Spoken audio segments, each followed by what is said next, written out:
Alright, hello everyone. Hope you guys are doing good. So today I'll be discussing the solutions to Codeforces round 752. So this was a simultaneous Div 1 and Div 2 round, and I'm going to be discussing the Division 2 round. And first of all, talking about the difficulty levels, I would say that this round was pretty well balanced. I mean, the difficulty levels were not very hard like the previous few rounds, and it wasn't also very easy. So I would say this time the problem setters did a good job. The only complaint that I might have is that problem D was like something which did not involve your programming skills at all. It was like totally maths and algebra. But otherwise, I would say that the problems were balanced and it was a good set. And I myself could not compete in this round because I was like 15 minutes late. But nevertheless, I was still solving the problems without submitting. And I submitted only after system testing ended. So yeah, I'll be discussing the first 4 problems from the Division 2 round, and let's start with the first problem. So this problem is called era, and here what we have is an array of length n, and on this array we can perform certain operations. And let's say what an operation is. Let's see what an operation is. So in an operation we select an integer k, and that can be any integer, and then we choose a position in the sequence and then just insert that k into that position. So that position can also be the beginning or the end, it doesn't matter. So that is an operation, and what we want to do is we want to satisfy this condition for all the elements of my array, and I want to take the minimum number of operations as always. So the condition here is that for all I, the value of ai is less than or equals to I, right? So this is the condition that needs to be satisfied in the minimum number of operations. And yeah, the length of the array might change. That is why instead of n they have mod of a here, which denotes the final length of the array, right? So yeah, this is the condition you want. For all I, a of I should be less than or equals to I. And the way to do it is pretty simple, and let's see how to do it. So really there are just two cases for any I. Let's say we are iterating, and case 1 is that a of I is already less than or equals to I. In that case, the requirement for that particular index is going to be 0, and otherwise when a of I is strictly greater than I, then the requirement for that particular index is going to be a of I minus I. And this requirement can be fulfilled by, so let's say that this is equals to difference. Let's say that this is equals to diff, and basically what we can do to satisfy this requirement is either we can decrement ai by diff or we can increment I by diff. And basically this is what we can do, and the second option seems more fair to me. So what I'll do is, if I have to increase I by diff, I can just put diff amount of ones or diff amount of twos or anything like that in the front of my array. So ones will always be beneficial. So what I'll do is I'll just put diff amounts of 1 in front of my array, and that will do my job. But since I need minimum amount of operations, what I'm going to do is I'm going to take the maximum requirement over all the indexes, and I'll put that amount of ones in front of my array. So the solution goes like this. Take max of 0 comma a of I minus I over all I, and that is your answer. Because if you put that amount of ones in front of your array, then everything will be sorted because all the requirements will be fulfilled, since you have already fulfilled the maximum requirement, right? So if you fulfill the maximum requirement, all the other requirements are less than it, so they will automatically get fulfilled, right? So yeah, using this way we can solve this problem. Let's just look at the code here. So essentially I'm doing just the same thing in a pretty different manner, but what I have done is just the same thing. You can also replace this by a single for loop and do something like answer equals to max of answer and max of 0 ai minus I. That would just do the same, that would just give me the same result, right? So yeah, this is the solution to problem A. This was not that difficult. So yeah, this completes problem A. Let's move on to the next problem.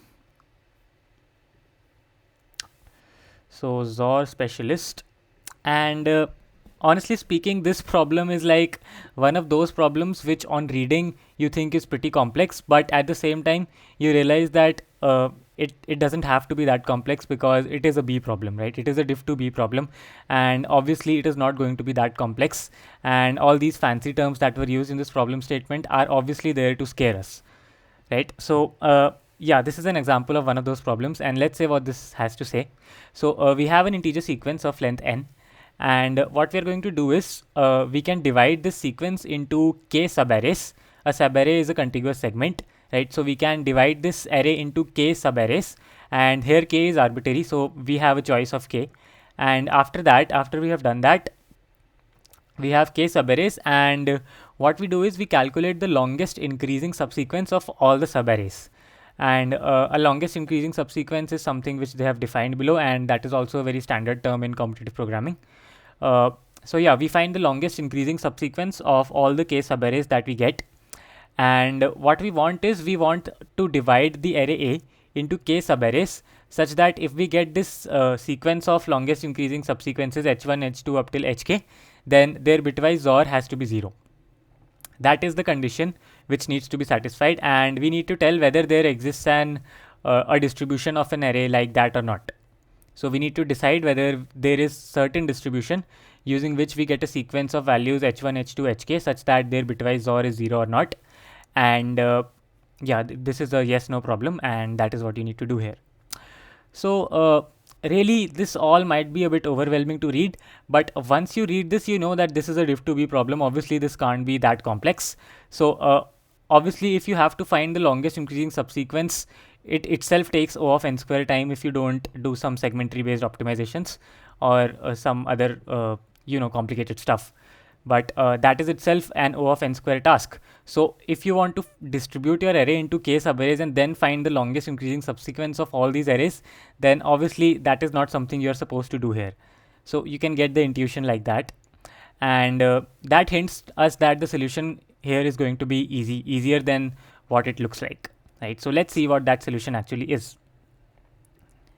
So now we are at problem B. So of course we are going to do case wise analysis here. So the first case is that when n is even. So one property of bitwise XOR is that if we take an even amount of numbers and all of them have the same magnitude, then if we take the bitwise XOR, we'll get 0. So if we have x, XOR x, XOR x, XOR x, XOR x, and so on.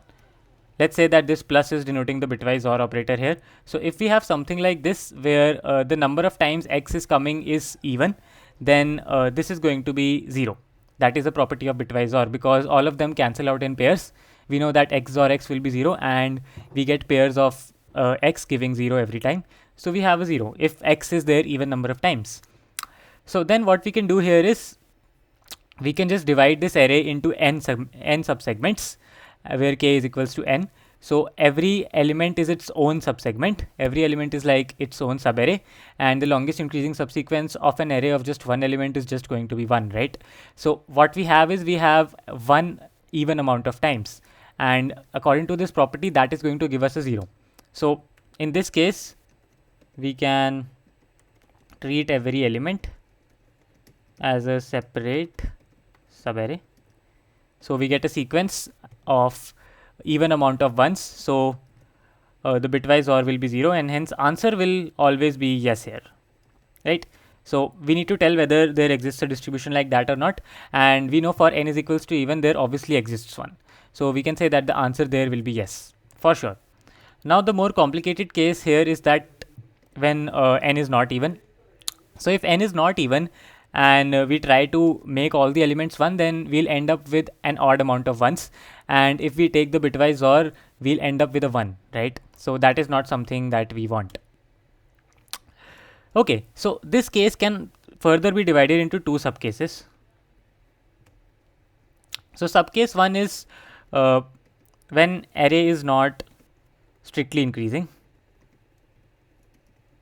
and the second subcase is when array is strictly increasing.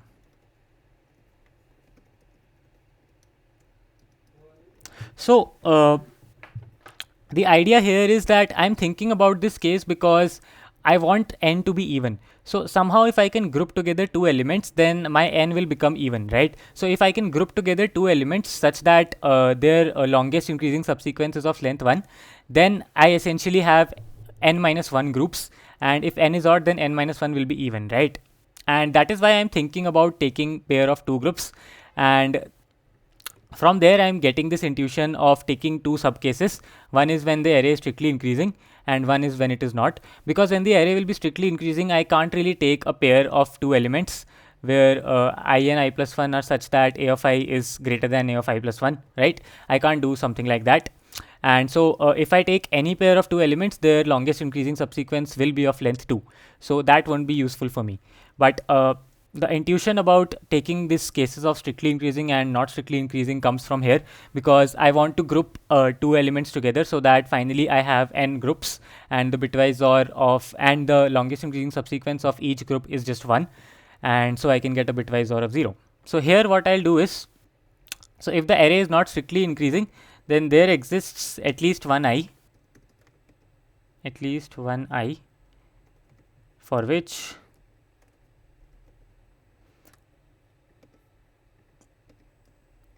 a of I is greater than or equals to a of I plus 1. And once I have found such an I can just pair a of I and a of I plus 1 together in one separate subarray, and all the other elements as a separate subarray. So what I'm going to do here is take I comma I plus 1 as a subarray and treat all other elements as separate subarrays. So what that does is that again converts me to my case 1, because now I have n subarrays and all of them have a longest increasing subsequence of length 1. So again I have an even amount of ones, and that would give me a bitwise OR of 0. So in case 1 my answer is yes, and in subcase 1 of case 2 again my answer is yes. Now the question only remains for the subcase 2 of case 2, and it turns out that it is never possible to do it in subcase 2, and let's see why that is happening, right? So now I know that n is odd, right? So let's say I divide my array into k subarrays, and out of these k, let's say x1 of them are of odd length and x2 of them are of even length. So I'm saying that x1 is odd and x2 is even, right? So then what happens is that I know that my array is strictly increasing. So if the length of a subarray is always equal to the longest increasing subsequence, right? First of all, the observation here is that if the array is strictly increasing, then LIS will always be equals to length of the subarray, because obviously it is strictly increasing, so I can just take every element and that would just keep increasing my LIS, right? So first of all, LIS will be equal to the length of the subarray. So now let's say that I have x1 amount of subarrays which have an odd length, and I have x2 amount of subarrays which have even length, and I want to prove that it is never possible for the bitwise OR of all these x1 and x2 values to be equal to 0, right?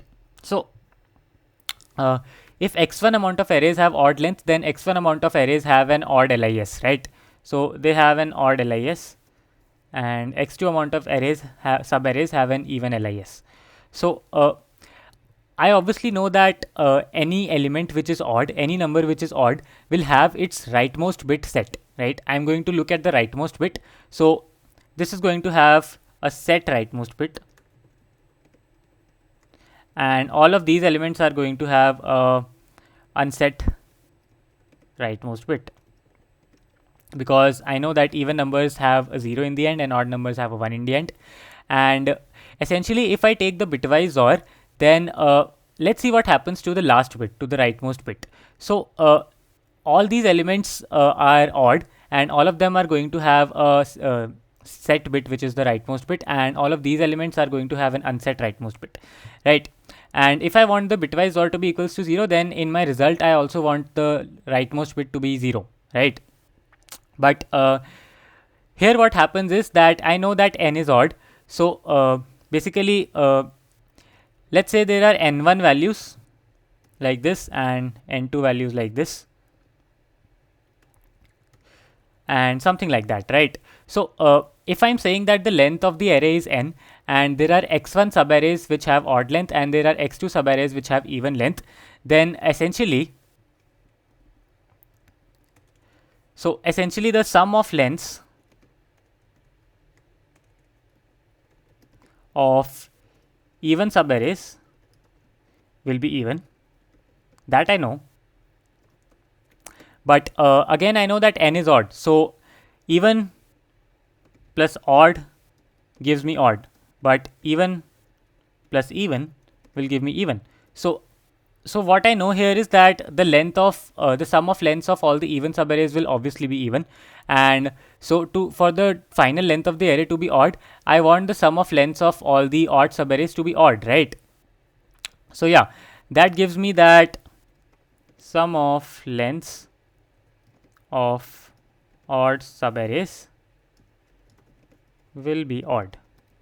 And that just goes on to say that if I take the bitwise OR of all these odd numbers, then I have an odd amount of ones, and so I will be left with a 1, right? So I have odd number of set rightmost bits, and that means the rightmost bit of bitwise OR will be 1, and that just means that the bitwise OR can never be 0. So I have proved it, and I'm just going to repeat my proof. I am assuming that there are x1 subarrays which are of odd length and there are x2 subarrays which are of even length, and I know that the sum of lengths of all the even subarrays will be even, so I want the sum of lengths of all the odd subarrays to be odd, and that just proves that x1 is going to be odd. And if x1 is going to be odd, and when I take the bitwise OR, then I have x1 amounts of set bits, and since x1 is odd, the bitwise OR will have a set bit towards its end. So essentially the last bit of the bitwise OR will always be set if the array is strictly increasing, and yeah, that just goes on to show that it is not possible, and the answer here is going to be no. So these are all the cases in problem B. Let's just have a look at the code to get a better idea. Right. So the first case is when n is even. In this case, I can simply output yes.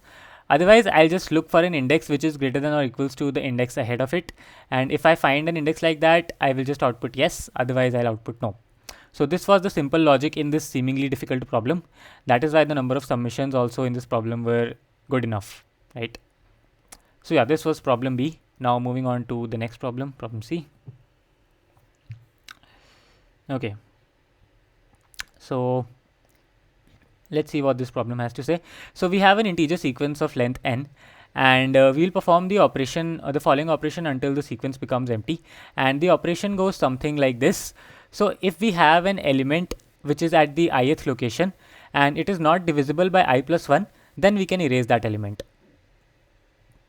And once we have erased the element, then we'll perform the other operations on the new modified array, right? And we can perform this operation as many times as we like. Our final task is to erase the entire array, and I'll consider that if the entire array can be erased, then it is good, and otherwise it is bad. So a good sequence is a sequence which can be erased using operations of this kind, and a bad sequence is one which cannot be erased. So finally, I have to tell whether the sequence is good or bad. If it is good, I have to output yes. Otherwise, I have to output no. And yeah, that is the problem. Let's see how we can solve this problem. So now we are on to problem C. So this was the first problem in division 1, and I'd say that this was of reasonable difficulty for being a division 1 problem, division 1A problem. So yeah, let's try to make some initial observations here. So one observation is that if I modify an element at an index I, then all the elements at the indices from 1 to I minus 1 remain unaffected. So the observation is when we remove AI, all elements, so instead of remove I should write erase. So when we erase AI, all elements which are less than I, so all elements at indices less than I remain unaffected, but all at indices greater than I get affected in some way. and that is because that all the elements which are less than I still have the condition of, so let's say if I have a j less than I, then it still has a condition for being removed as aj is not divisible by j plus 1, right? But if I have j greater than I, if I have a j greater than I and then I erase I, then the condition changes. So the previous condition was aj to be divisible by j plus 1, but the new condition is that aj is not divisible by j, because its new position is now j minus 1 instead of j. So this is pretty easy to see that once I remove the ith element, all the elements which are at indices less than I are just unaffected, and all the elements which are at indices greater than I are affected in some way, because their condition for getting erased is getting changed. So yeah, that's one observation, and so using that observation I can just conclude that the condition for a prefix of length I to be good is completely unaffected by all other elements in I plus 1 to n. Yeah, this is easy to see because all these elements remain completely unaffected whether we add, whether we remove, or we don't remove an element in the suffix of I plus 1 to n. So I can just solve for a prefix independently. So this gives me an idea of solving for each prefix independently. And this is the main idea of solving this problem. What we can do here is we can solve for each prefix independently, and if we encounter any prefix for which we can't do it, then the answer will be no. Otherwise the answer will be yes, because we can do it for any prefix, so we can do it for the entire array of length n as well. Yeah, so that's the idea here. And so let's say we are at a prefix of length I, and we are looking for a condition to determine whether it is good or not. And obviously if any element in the prefix from 1 to I minus 1 is bad, then obviously there is no point in going ahead. So what I'm saying is I am checking for a prefix of length I, and the prefix of length I minus 1 is good. Because if the prefix of length I minus 1 is bad itself, I'll just simply break out and output no. So if the prefix up till 1 to I minus 1 are all good, and I am checking for a prefix of length I, let's see how I can actually determine whether I is good or not. So first of all, I know that I minus 1 is good. So let's see how to do it. So now I'm checking whether the prefix of length I is good or not, and I already know that the prefix of length I minus 1 is good. So I know that all elements in the range from 1 to I minus 1 can be erased independent to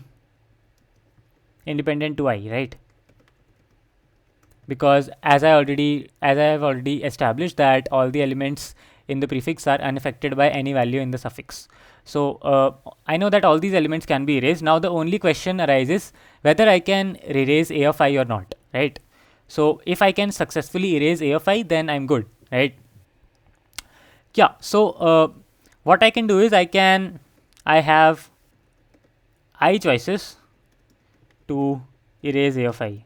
So I can erase a of I in the first operation, I can erase it in the second operation, I can erase it in the third operation, and finally since they are I elements, I'll have to do I operations, and so I can erase a of I in any operation from 1 to I. So if I choose operation number 1, then basically the condition is ai is not divisible by I plus 1. So if I choose operation 2, then the condition is a of I is not divisible by I plus 2. A of I is not divisible by I. And if I choose operation 3, the condition will be a of I is not divisible by I minus 1, and that is because after each operation I am removing one element, right? So the index of a of I is getting decreased by 1 each time. Initially it is I, then it becomes I minus 1, then it becomes I minus 2, and accordingly the condition for erasing a of I is getting changed, and it is my choice to erase a of I at any of the positions, at any of the operations, because I know that all the elements from 1 to I minus 1 can be erased regardless of in which position, in which operation I try to erase a of I. So it is completely my choice to determine at which operation I am going to erase a of I, right? And yeah, so it turns out that this is the only condition I should have. So I also have to write the terminating condition. So after all these operations, finally I have operation I, in which case the condition would be a of I is not divisible by 2. Because you can see here that the sum of left and right is I plus 2 always. So if in the left I have I, then in the right I'll have to have a 2.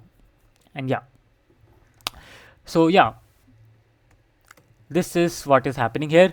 So it turns out that this is enough for me because I have I amount of operations, and if I try to remove it in the first operation, then this is the condition. If I try to remove it in the second operation, then this is the condition. And it turns out that it is my choice to decide in which operation I have to remove it. So if a of I is not divisible by any of these elements from 2 to I plus 1, then I'm good, right? So the condition boils down to the first number with which a of I is not divisible should be less than or equals to I plus 1, right? Because it is clear from what I have written here, it should either be not divisible by 2 or by 3 or up till I plus 1. But if it is divisible by all these numbers from 2 to I plus 1, then essentially I can say that there is no way to erase that number, right? So obviously we can do it, but now the question arises: how do we actually do it in a time limit that will pass, right? How do we actually solve this problem efficiently so that it passes the time limit? Because you'll argue that if we try to find out the first element with which an element is not divisible, it might take O of root n or O of n or something like that, right? But what it turns out is that if an element is divisible by consecutively 10 elements, then it obviously becomes at least 10 factorial, right? And what I have here is that all the elements are less than 10 to the 9. So essentially I can say is that my loop is going to run at most 11 or 12 times for each element and not more than that. And since I have 10 to the power 5 elements, that is good enough for me, because if an element is divisible by all the integers in the range from 1 to 11, then it is obviously greater than 11 factorial, because 11 factorial is just a factor of that number. So yeah, that proves that the loop will not run for more than 10 or 11 times for any element. So I can just brute force and find the first integer which is not divisible by I, which is not divisible by a of I. And if that integer is greater than I plus 1, then my answer is going to be no. Otherwise it's going to be yes. So yeah, that's the way to solve this problem. And let's just have a look at the code for better understanding. So this is what I'm doing here. For each element, I'm calculating the value, which is the minimum value with which that element is not divisible. And this can be easily done using this while loop. And I know that this will pass the time limit because this will not go on for more than 11 or 12 iterations of the loop. And finally, I check whether the value is greater than I plus 1 or not. If it is greater than I plus 1, then I'll simply output no. Otherwise, I'll keep checking, right? And this way, this problem has been solved. Yeah, so now it's time to move on to the next problem. Just need to confirm that I'm recording. Yeah. Okay, so time to move to the next problem. So this is going to be the last problem that I'll be discussing today.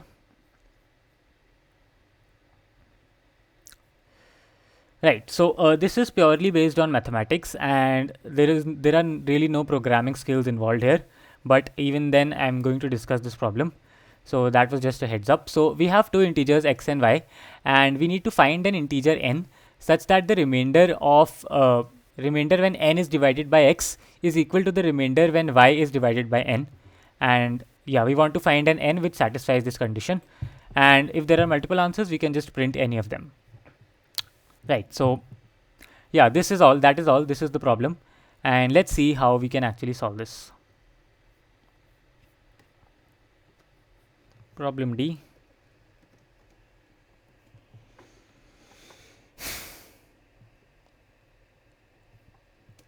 So here what we want to do is, the condition which needs to be satisfied is that n mod x is equals to y mod n, right? This is the condition that needs to be satisfied. So let's say that this value is nothing but some arbitrary number r, which is the remainder, right? So if this value is r, then I can say that n mod x is equals to r. So essentially what I have is two main equations, and first equation is that the remainder of n when divided by x is equals to r. That means I can write n as some integer k1 times x plus r, right? That is something that I can write. And secondly, I know that the remainder of y when divided by n is equals to r. So then I can write y as some integer k2. K2 is some arbitrary integer times n plus r, because the remainder again is r, right? So these are the two equations. So it turns out that using these two equations, I can obviously solve for the values of n and r, right? So if you manipulate these equations and try to solve for n, you're going to get something like this. N is equals to k1 times x plus y upon 1 plus k2.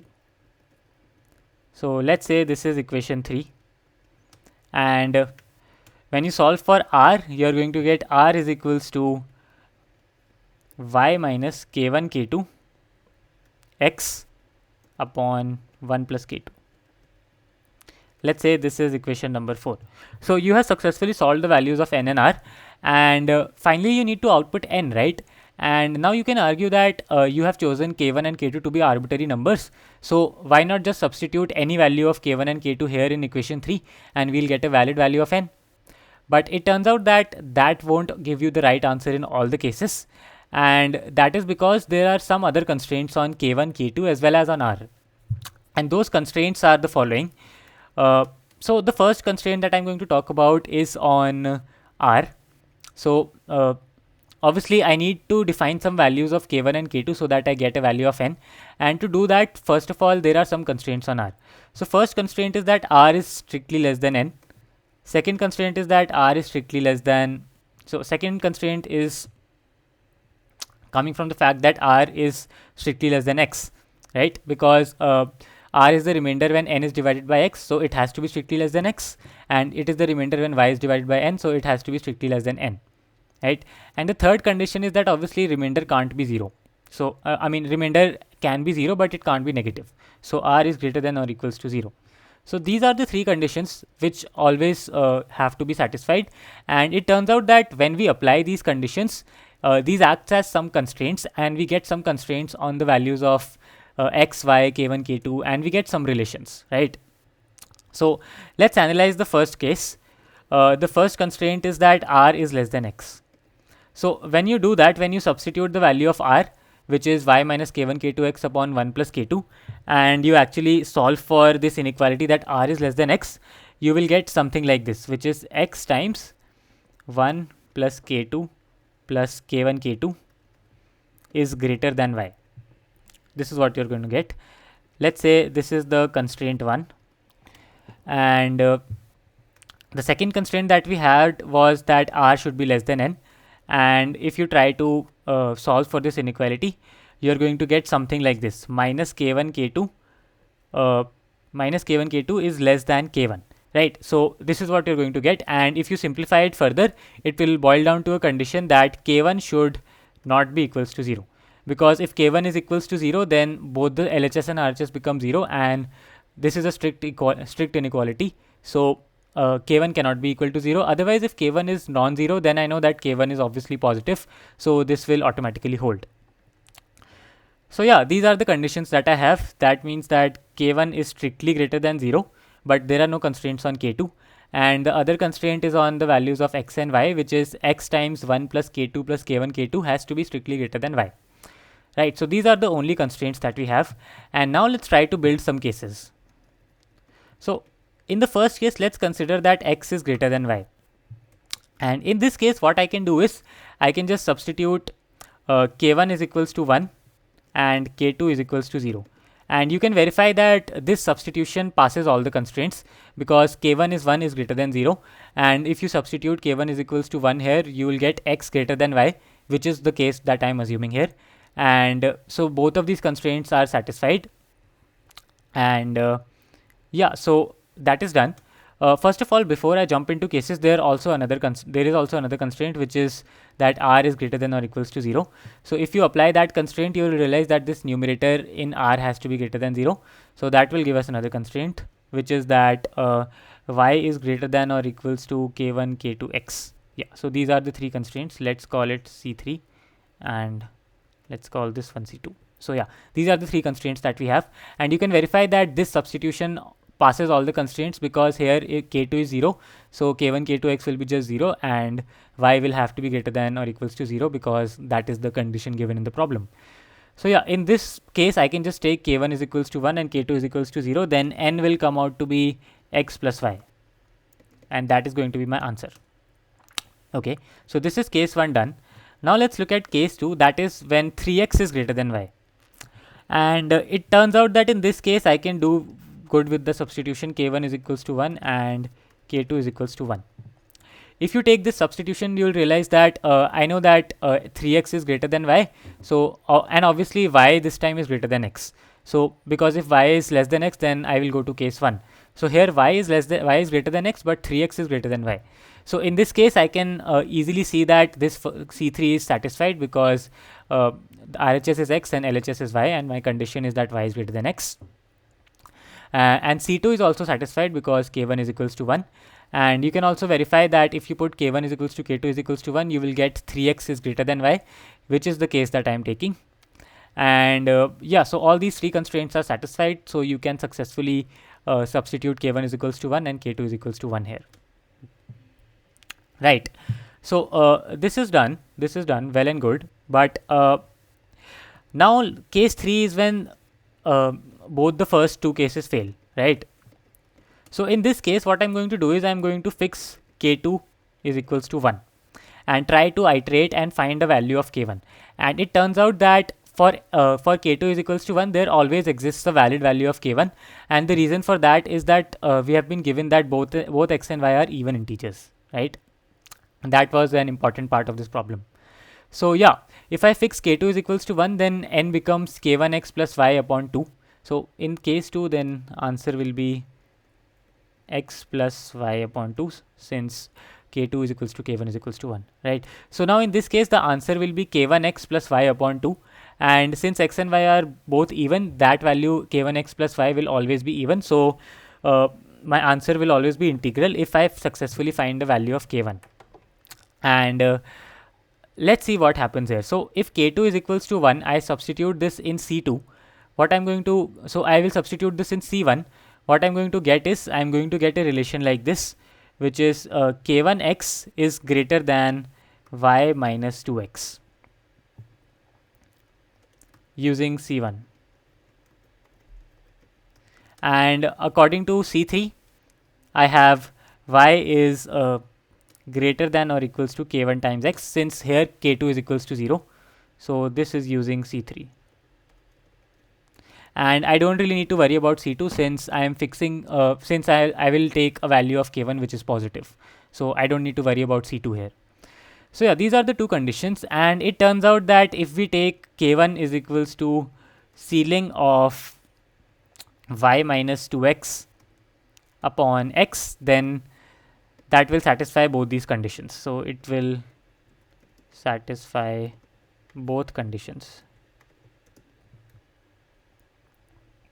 And that is because if I take this number, then obviously x will be greater than y minus 2x, because it is the ceiling of y minus 2x by x.